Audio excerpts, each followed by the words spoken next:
আখজাতু আসাফিন, অর্থাৎ আকস্মিক যে মৃত্যু, এটা আপনার আল্লাহর গজবের ক্রোধের হঠাৎ পাকড়াও, এটি একটি হাদিস।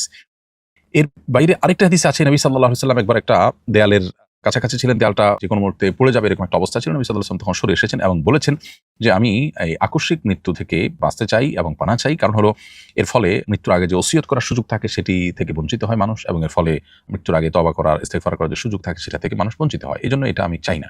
একদিকে এই দুটি হাদিস যেরকম আমরা দেখতে পাই, আবার অপর দিক থেকে অন্য হাদিস আমরা পাই নবী সাল্লাল্লাহু আলাইহি ওয়াসাল্লামের, সেটি হলো যে তিনি এই আকস্মিক মৃত্যুকে এটিকে বলেছেন যে যদি নেককারের জন্য হয় তাহলে সেটা তার জন্য কল্যাণের, কারণ হলো আকস্মিক মৃত্যুর মাধ্যমে তিনি অনেকটা সারপ্রাইজড হয়ে জান্নাতি নেয়ামতের মধ্যে চলে গেলেন। কারণ তিনি যদি জান্নাতি হয়ে থাকেন তাহলে দুনিয়ার এই জঞ্জাল থেকে মুহূর্তে তিনি মৃত্যুবরণের মধ্য দিয়ে জান্নাতের নেয়ামতের উপযোগিতা অর্জন করলেন, এটি তার জন্য পজিটিভ এবং ভালো।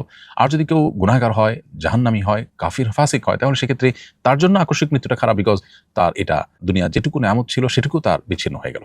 তো এই জন্য আকস্মিক মৃত্যুকে মৌলিকভাবে খারাপ বলার কোনো কারণ নাই।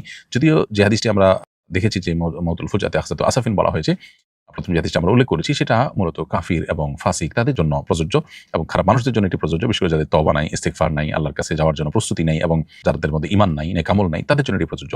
বাট নেককার, মুত্তাকি, পরহেজগার যদি থাকেন তাহলে সেক্ষেত্রে তার জন্য এটি মন্দ কোনো কিছু নয়। তাছাড়া আল্লাহর অনেক নেককার বান্দা, অনেক প্রিয় বান্দা যারা হঠাৎ মৃত্যুর মুখোমুখি হয়েছে, তো এর মাধ্যমে মানুষের অন্তত ভালো মন্দ নিরূপণ করা যায় না। হ্যাঁ, এটা ঠিক যে মানুষ কিছু জিনিস করে যেতে চায়, হঠাৎ মৃত্যুতে সে সুযোগটা থাকে না, যেটি পরের হাদিস দ্বারা জানা গেল। এই জন্য যদি কারো সুযোগ থাকে হঠাৎ মৃত্যু এড়ানোর, তো অবশ্যই তিনি সেই চেষ্টাটা করবেন, করা উচিত। যদি হয় কারো হঠাৎ মৃত্যু, তিনি নেককার হলে সেটি তার জন্য ইনশাআল্লাহ ভালো বিষয় হিসাবে আবির্ভূত হবে, আর বদকার হলে তো ভিন্ন কথা। আল্লাহ তাআলা আমাদেরকে ভালো মৃত্যু এবং নেককার মৃত্যু নসিব করুন। বজ্রপাত হওয়ার সময় করণীয় কি? এ সময় করণীয় বিশেষ কোনো আমল আছে কি? বজ্রপাতে প্রায় সময় আমরা শুনতে পাই অনেক মানুষের প্রাণহানি ঘটে, অনেক বিপদের কথা আমরা শুনতে পাই, অনেক দুর্ঘটনার কথা আমরা শুনতে পাই। বজ্রপাতের সময় একজন ইমানদারের দুটি করণীয়ের কথা আমরা বলবো। প্রথম করণীয় হলো সর্বোচ্চ সতর্ক থাকা, যাতে করে তিনি কোনো বিপদের মুখোমুখি না হন, আকস্মিক মৃত্যুর মুখোমুখি যেন না হন। সেজন্য এ বিষয়ে যারা এক্সপার্ট এবং অভিজ্ঞ আছেন, বিভিন্ন গবেষণার আলোকে যারা এ বিষয়ে যে সমস্ত নিরাপত্তা বিষয়ক পরামর্শ দিয়েছেন, টিপস দিয়েছেন, সেগুলোকে মেনে চলা একজন ইমানদারের কর্তব্য। কারণ আল্লাহ তাআলা বলেছেন, ওয়ালা তুলকু বিয়াদিকুম ইলা তাহলুকা, তোমরা নিজেদেরকে ধ্বংসের দিকে ঠেলে দিও না। এজন্য আমাদেরকে আত্মরক্ষার জন্য চেষ্টা করতে হবে। বাসাবাড়িতে থাকলে আমরা যেন জানালা, দরজা ইত্যাদি ধরে না থাকি, বারান্দায় যেন না যাই, টেপে পানি দিয়ে আপনার থালা বাসন ধোয়া বা অন্য কোনো গৃহস্থলী কাজে যেন আমরা টেপে যেন আমরা না থাকি, ধাতব কোনো কিছুর স্পর্শে, পানির স্পর্শে যেন আমরা না থাকি, এবং মোবাইল ইত্যাদি চার্জরত অবস্থায় যেন হাতে না থাকে, এই বিষয়গুলোতে তারা আমাদেরকে বিশেষভাবে সতর্ক করে থাকেন। এগুলো আমাদেরকে মেনে চলতে হবে। বাসা বাইরে থাকলে আমাদেরকে তারা পরামর্শ দিয়ে থাকেন আমরা যেন বাসা বাইরে গেলে, কোনো বাইরে থাকলে কোনো গাছের নিচে বা বিদ্যুতের খুঁটির নিচে যেন আমরা আশ্রয় না নিই, বরং আমরা যেন আপনার নদীতে থাকলে, পুকুরে থাকলে দ্রুততার সাথে যেন আমরা উঠে যাই, এবং ধাতব কোনো বস্তুর থেকে যেন আমরা দূরে থাকি। আর সাধারণ অবস্থায় থাকলে যদি কোথাও ছাদের নিচে বা গাড়িতে আশ্রয় নেওয়ার সুযোগ থাকে সেটি নেওয়া, আর যদি না নেওয়ার সুযোগ থাকে তাহলে সেক্ষেত্রে বসে গিয়ে কানে আঙ্গুল দিয়ে থাকার জন্য তারা পরামর্শ দিয়ে থাকেন। তো এই জাতীয় যে সমস্ত পরামর্শগুলো দিয়ে থাকেন সংশ্লিষ্ট বিষয় এক্সপার্টরা, সেগুলো মেনে চলতে হবে নিজেকে রক্ষা করবার প্রয়োজনে। সেই সাথে একজন ইমানদার তিনি সর্বাবস্থায় আল্লাহ তাআলা স্মরণ করবেন। একটা আসন্ন বিপদ এর শঙ্কা যখন তার হবে, তখন তিনি আল্লাহ স্মরণ করবেন, আল্লাহর আশ্রয় প্রার্থনা করবেন, আল্লাহর কাছে সাহায্য চাইবেন, এবং যে কোনো মুহূর্তে ইমানদার তার মৃত্যু যেতে হতে পারে। অতএব আল্লাহর কাছে ইমানদার অবস্থায় মৃত্যুবরণ করার ব্যাপারে আমাদের সব সময় মানসিকভাবে প্রস্তুতি থাকবে, সেটা তো সাধারণ অবস্থার জন্য প্রযোজ্য। অতএব এই অবস্থা বিশেষভাবে আল্লাহর কাছে আশ্রয় চাইতে হবে, আল্লাহ যেন রক্ষা করেন, কোনো বিপদ যেন না দেন, আল্লাহ যেন হেফাজত করেন। ইমানদার আল্লাহর কাছে দোয়া করলে, আল্লাহর প্রতি মনোনিবেশ করলে, একদিকে সেটি আল্লাহ তাআলা কাছ থেকে সাহায্য পাওয়ার জন্য বিশেষ কারণ হবে, দ্বিতীয়ত তার মনোবলকে আল্লাহ তাআলা বাড়িয়ে দিবেন এবং তার সাহস বাড়বে, আল্লাহ তাকে হেফাজত করবেন ইনশাআল্লাহ তাআলা।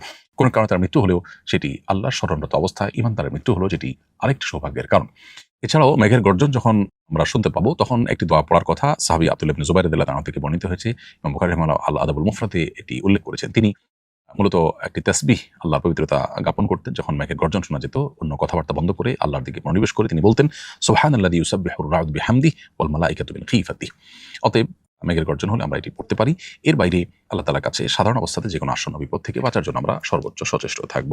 এরপরে প্রশ্ন হলো, কুপ্রবৃত্তি নিয়ন্ত্রণ করার উপায় কি? কুপ্রবৃত্তি নিয়ন্ত্রণ করবার জন্য আমাদেরকে নিজের বিরুদ্ধে নিজের সংগ্রাম চালাতে হবে।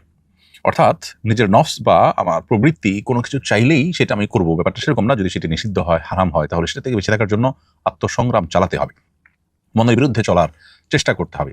এক্ষেত্রে আমাদের জন্য সবচেয়ে বড় বাধা হলো শয়তানের ওয়াসওয়াসা এবং শয়তানের ফাঁদগুলো। এই জন্য একজন ইমানদার কুপ্রবৃত্তিকে নিয়ন্ত্রণে রাখবার জন্য নিজের প্রচেষ্টার পাশাপাশি শয়তান যেন কোনোভাবে তাকে দুর্বল করে ফেলতে না পারে, শয়তান যেন কোনোভাবে তার উপরে প্রভাব বিস্তার করতে না পারে, সেজন্য সচেষ্ট থাকতে হবে।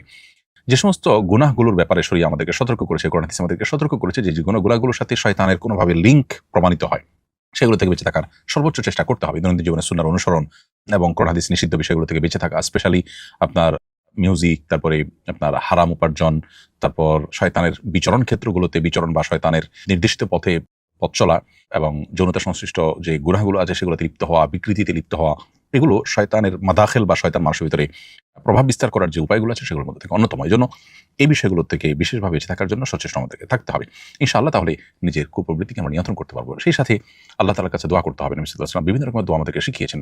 আল্লাহুম্মা আতি নাফসি তাকওয়াহা ওয়া যাক্কিহা ওয়া আনতা খায়রু মান যাক্কাহা। আল্লাহ, আপনি আমার নফসকে পবিত্র করুন, আপনি সর্বোত্তম পবিত্রকারী নফসের জন্য।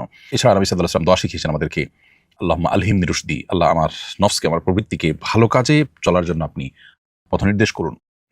এবং ওয়ালা তাকিলনি ইলা নাফসি তারফাতা আইন, আল্লাহ আমার নিজের প্রতি, অন্য আরেকটা দোয়ার অংশ এটি, ওয়ালা তাকিলনি নাফসি তারফাতা আইন, আল্লাহ আমার নিজের নফসের কুপ্রবৃত্তির গোলাম যেন আমি না হই, সে যেন তার কথা মতো যেন একটা মুহূর্ত আমি না চলি, বরং কুপ্রবৃত্তি বা খারাপ মনোবাসনা এটি থেকে যেন আমি বেঁচে থাকতে পারি। সেজন্য নবী সাল্লাল্লাহু আলাইহি ওয়াসাল্লামের শেখানো যাবতীয় দোয়াগুলো আমরা আল্লাহর কাছে নিবেদন করবো ইনশাআল্লাহ তাআলা।